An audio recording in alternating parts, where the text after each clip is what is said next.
भागीदारी दस्तक, भारत की आवाज। 18 बार प्रधानमंत्री चीन के राष्ट्रपति से मिलते हैं। क्यों मिलते हैं? जब वो गुजरात के मुख्यमंत्री थे तो आपको यह जानकर हैरानी होगी और दुख भी होगा कि नरेंद्र मोदी जी जब गुजरात के मुख्यमंत्री थे तो गुजरात के स्कूलों में मैंडरिन भाषा पढ़ाना चाहते थे, कंपलसरी करना चाहते थे। कांग्रेस ने तब भी विरोध किया था। गुजरात के स्कूलों में आप मैंडरिन लाना चाहते हो? आपका क्या रिश्ता है चीन के साथ?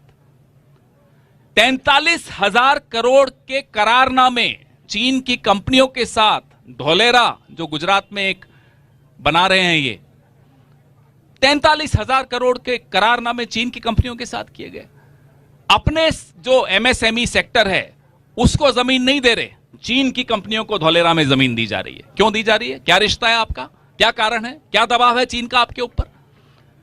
चीन के पास क्या है ऐसा कि आप चीन के आगे न मुंह खोल पाते हो, न आंख उठा पाते हो? तो ये सारे सवाल, और आपको एक हैरान कर देने वाला तथ्य बताता हूं। कुछ कंपनियां हैं, यूसी वेबसाइट मोबाइल चीन की कंपनी है। भारत सरकार, मोदी सरकार कहती है कि यह कंपनी देश की संप्रभुता के लिए खतरा है। उसी कंपनी को लोकसभा चुनाव में भाजपा इस्तेमाल करती है। क्या कारण है? ऐसी और कंपनियां हैं। एक और कंपनी का नाम सुनिए, डोंगफेंग नाम की एक कंपनी है। विश्व बैंक ने उसको ब्लैकलिस्ट किया, अमेरिका ने उसको ब्लैकलिस्ट किया, यूरोप ने उसको ब्लैकलिस्ट किया, लेकिन मोदी सरकार ने डोंगफेंग कंपनी को बॉर्डर स्टेट जम्मू कश्मीर में स्मार्ट मीटर लगाने का ठेका दे दिया। और स्मार्ट मीटर का ठेका जब आप किसी कंपनी को देते हो तो आप उपभोक्ताओं का तमाम डेटा उस कंपनी को सुपुर्द कर देते हो।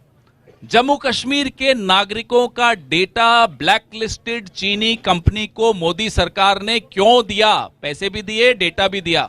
क्या दबाव है चीन का आप पर? क्या मजबूरी है आपकी कि आप चीन की कंपनियों के आगे यूं झुकते चले जाते हो? ये सवाल जब हम पूछते हैं तो देश की चिंता है इसलिए पूछते हैं, और सरकार और देश में अंतर होता है। मुझे देश से मोहब्बत है इसलिए मैं अपनी सरकार से सवाल पूछता हूं। यह बात मोदी जी को समझ लेनी चाहिए। ऐसी कई कंपनियां हैं। पीएम केयर फंड में चीन की कंपनियों ने पैसे दिए। बताएं, वो हिसाब बताएं, कौन सी वो कंपनियां थी? उसमें ऐसी ऐसी कंपनियां थी जिनको पूरा विश्व अपने अपने देशों में आने से रोकना चाहता है और रोकता है। हमारे प्रधानमंत्री ने पीएम केयर फंड, जिसके बारे में जानकारी न कभी आपको मिल सकती है न हमें, तभी मिलेगी जब हमारी सरकार आएगी, उससे पहले नहीं मिलेगी। वो तमाम कंपनियों से पैसे लिए, चीन की कंपनियों से।